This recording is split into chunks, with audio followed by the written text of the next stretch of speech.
अध्याय 6 ध्यान योग। श्लोक 1। श्री भगवान ने कहा, जो पुरुष अपने कर्मफल के प्रति अनासक्त है और जो अपने कर्तव्य का पालन करता है वही सन्यासी और असली योगी है। वह नहीं जो न तो अग्नि जलाता है और न कर्म करता है।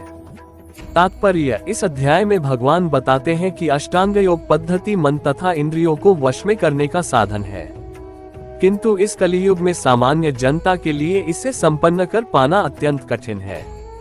यद्यपि इस अध्याय में अष्टांग योग पद्धति की संस्तुति की गई है, किंतु भगवान बल देते हैं कि कर्मयोग या कृष्ण भावनामृत में कर्म करना इससे श्रेष्ठ है।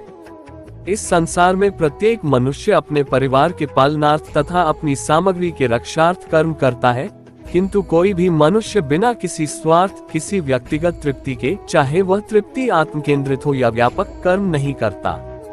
पूर्णता की कसौटी है कृष्ण भावनामृत में कर्म करना, कर्म के फलों का भोग करने के उद्देश्य से नहीं। कृष्ण भावनामृत में कर्म करना प्रत्येक व्यक्ति का कर्तव्य है, क्योंकि सभी लोग परमेश्वर के अंश हैं।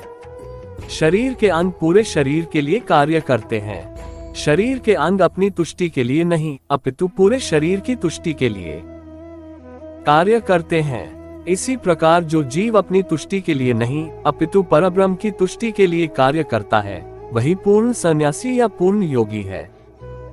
कभी कभी सन्यासी सोचते हैं कि उन्हें सारे कार्यों से मुक्ति मिल गई, अतः वे अग्निहोत्र यज्ञ करना बंद कर देते हैं, लेकिन वस्तुतः वे स्वार्थी हैं, क्योंकि उनका लक्ष्य निराकार ब्रह्म से तादात्म्य स्थापित करना होता है। ऐसी इच्छा भौतिक इच्छा से तो श्रेष्ठ है, किंतु ये स्वार्थ से रहित नहीं होती। इसी प्रकार जो योगी समस्त कर्म बंद करके अर्धनिमीलित नेत्रों से योगाभ्यास करता है, वह भी आत्मतुष्टि की इच्छा से पूरित होता है। किंतु कृष्ण भावना भावित व्यक्ति बिना किसी स्वार्थ के पूर्ण ब्रह्म की तुष्टि के लिए कर्म करता है। कृष्ण भावना भावित व्यक्ति को कभी भी आत्मतुष्टि की इच्छा नहीं रहती। उसका एकमात्र लक्ष्य कृष्ण को प्रसन्न करना रहता है, अतः वह पूर्ण सन्यासी या पूर्ण योगी होता है। त्याग के सर्वोच्च प्रतीक भगवान चैतन्य प्रार्थना करते हैं, न धन न जन न सुंदरी कविता व जगदीश काम्ये, मम जन्मनि जन्मनीश्वरे भक्तात् भक्तिर्हितु की त्वयि। हे सर्वशक्तिमान प्रभु, मुझे न तो धन संग्रह की कामना है, न मैं सुंदर स्त्रियों के साथ रमण करने का अभिलाषी हूँ, न ही मुझे अनुयायियों की कामना है। मैं तो जन्म जन्मांतर आपकी प्रेमा भक्ति की हेतु की कृपा का ही अभिलाषी हूँ। उद्धरण चिन्ह। श्लोक 2। हे पांडुपुत्र, जिसे संन्यास कहते हैं उसे ही तुम योग अर्थात परब्रह्म से युक्त होना जानो, क्योंकि इंद्रिय तृप्ति के लिए इच्छा को त्यागे बिना कोई कभी योगी नहीं हो सकता। तात्पर्य। वास्तविक संन्यास योग या भक्ति का अर्थ है कि जीवात्मा अपनी स्वाभाविक स्थिति को जाने और तदनुसार कर्म करे। जीवात्मा का अपना स्वतंत्र अस्तित्व नहीं होता, वह परमेश्वर की तटस्थ शक्ति है। जब वह माया के वशीभूत होता है तो वह बद्ध हो जाता है, किंतु जब वह कृष्ण भावना भावित रहता है अर्थात आध्यात्मिक शक्ति में सजग रहता है तो वह अपनी सहज स्थिति में होता है।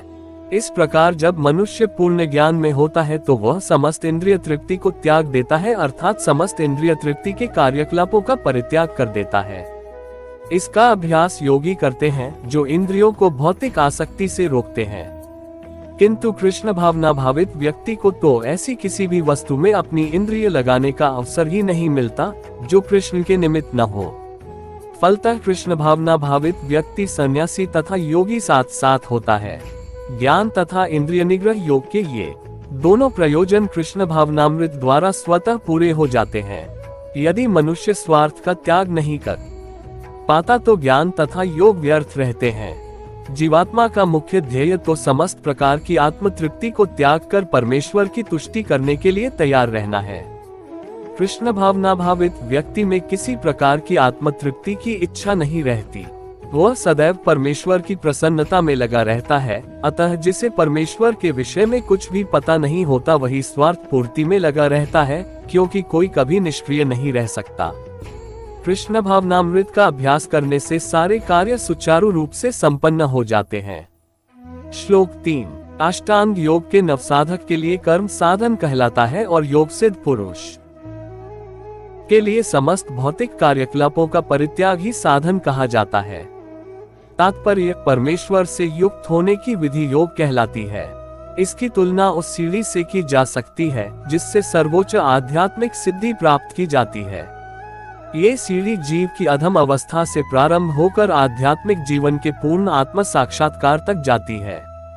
विभिन्न चढ़ावों के अनुसार इस सीढ़ी के विभिन्न भाग भिन्न भिन्न नामों से जाने जाते हैं, किंतु कुल मिलाकर यह पूरी सीढ़ी योग कहलाती है और इसे 3 भागों में विभाजित किया जा सकता है: ज्ञान योग, ध्यान योग तथा भक्ति योग। सीढ़ी के प्रारंभिक भाग को योगारूढ़ अवस्था और अंतिम भाग को योगारूढ़ कहा जाता है।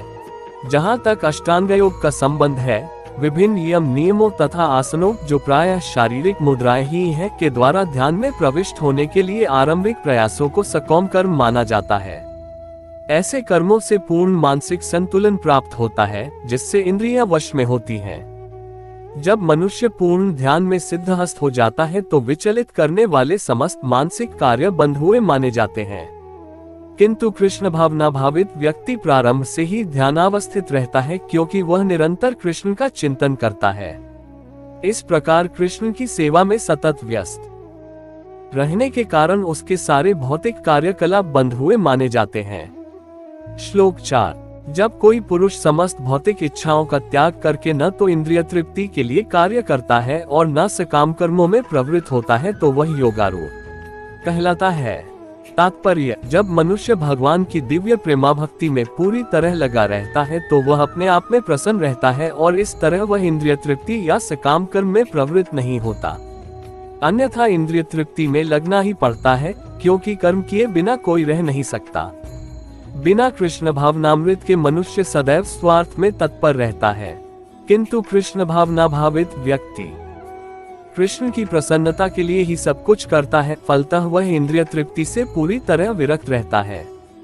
जिसे ऐसी अनुभूति प्राप्त नहीं है, उसे चाहिए कि भौतिक इच्छाओं से बचे रहने का वह यंत्रवत प्रयास करे, तभी वह योग की सीढ़ी से ऊपर पहुंच सकता है। श्लोक 5। मनुष्य को चाहिए कि अपने मन की सहायता से अपना उद्धार करे और अपने को नीचे न गिरने दे। यह मन बद्धजीव का मित्र भी है और शत्रु भी। तात्पर्य, प्रसंग के अनुसार आत्मा शब्द का अर्थ शरीर, मन तथा आत्मा होता है। योग पद्धति में मन तथा आत्मा का विशेष महत्व है। चूंकि मन ही योग पद्धति का केंद्र बिंदु है, अतः इस प्रसंग में आत्मा का तात्पर्य मन होता है। योग पद्धति का उद्देश्य मन को रोकना तथा इंद्रिय विषयों के प्रति आसक्ति से उसे हटाना है। यहाँ पर इस बात पर बल दिया गया है कि मन को इस प्रकार प्रशिक्षित किया जाए कि वह बद्धजीव को अज्ञान के दलदल से निकाल सके। इस जगत में मनुष्य मन तथा इंद्रियों के द्वारा प्रभावित होता है। वास्तव में शुद्ध आत्मा इस संसार में इसीलिए फंसा हुआ है क्योंकि मन मिथ्या अहंकार में लगकर प्रकृति के ऊपर प्रभुत्व जताना चाहता है। अतः मन को इस प्रकार प्रशिक्षित करना चाहिए कि वह प्रकृति की तड़क भड़क से आकृष्ट न हो और इस तरह बद्धजीव की रक्षा की जा सके। मनुष्य को इंद्रिय विषयों में आकृष्ट होकर अपने को पतित नहीं करना चाहिए। जो जितना ही इंद्रिय विषयों के प्रति आकृष्ट होता है, वह उतना ही इस संसार में फंसता जाता है। अपने को विरत करने का सर्वोत्कृष्ट साधन यही है कि मन को सदैव कृष्ण भावनामृत में निरत रखा जाए। ही शब्द इस बात पर बल देने के लिए प्रयुक्त हुआ है, अर्थात इसे अवश्य करना चाहिए। अमृत बिंदु उपनिषद में 2 कहा भी गया है, मन एव मनुष्यना कारण बंध मोक्षेव बंधाया विषयास्गो मुक्त्यै निर्विषयम मन। मन ही मनुष्य के बंधन का और मोक्ष का भी कारण है। इंद्रिय विषयों में लीन मन बंधन का कारण है और विषयों से विरक्त मन मोक्ष का कारण है। अतः जो मन निरंतर कृष्ण भावनामृत में लगा रहता है, वही परम मुक्ति का कारण है। श्लोक 6। जिसने मन को जीत लिया है उसके लिए मन सर्वश्रेष्ठ मित्र है, किंतु जो ऐसा नहीं कर पाया उसके लिए मन सबसे बड़ा शत्रु बना रहेगा।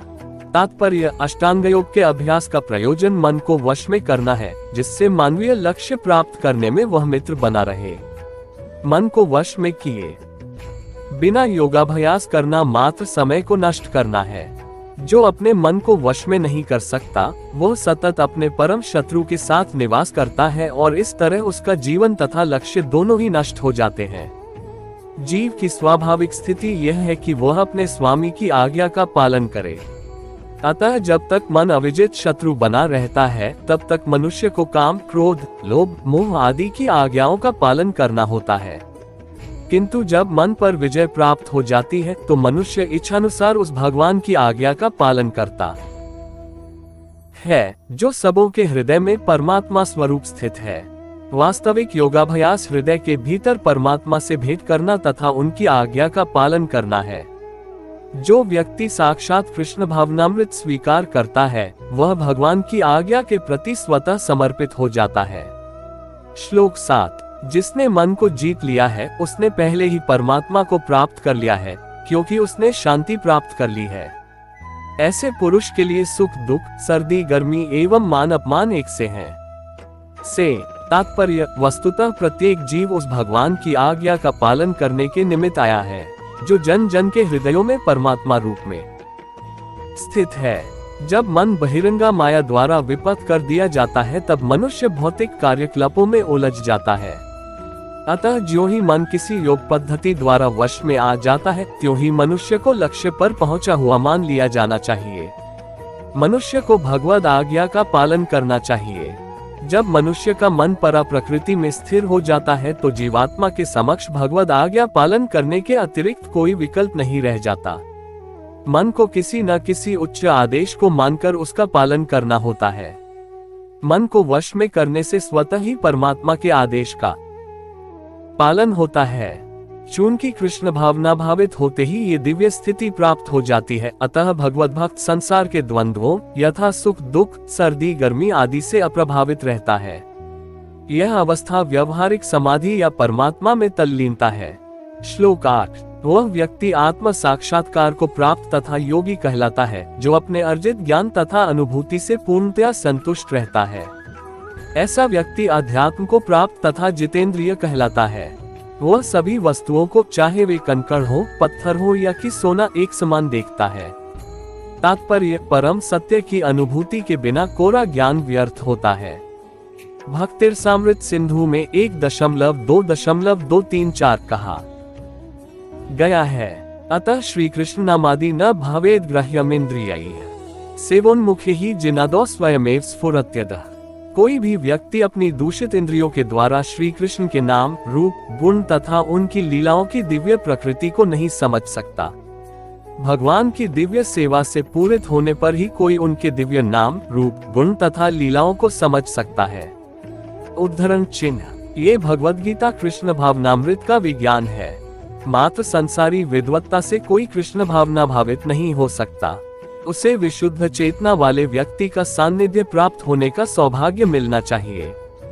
कृष्ण भावना भावित व्यक्ति को भगवत कृपा से ज्ञान की अनुभूति होती है, क्योंकि वह विशुद्ध भक्ति से तुष्ट रहता है। अनुभूत ज्ञान से वह पूर्ण बनता है। आध्यात्मिक ज्ञान से मनुष्य अपने संकल्पों में दृढ़ रह सकता है, किंतु मात्र शैक्षिकी ज्ञान से वह बाह्य विरोधाभासों द्वारा मोहित और भ्रमित होता रहता है। केवल अनुभवी आत्मा ही आत्मसंयमी होता है, क्योंकि वह कृष्ण की शरण में जा चुका होता है। वह दिव्य होता है क्योंकि उसे संसारी विद्वत्ता से कुछ लेना देना नहीं रहता। उसके लिए संसारी विद्वत्ता तथा मनोधर्म, जो अन्यों के लिए स्वर्ण के समान उत्तम होते हैं, कंकड़ों या पत्थरों से अधिक नहीं होते।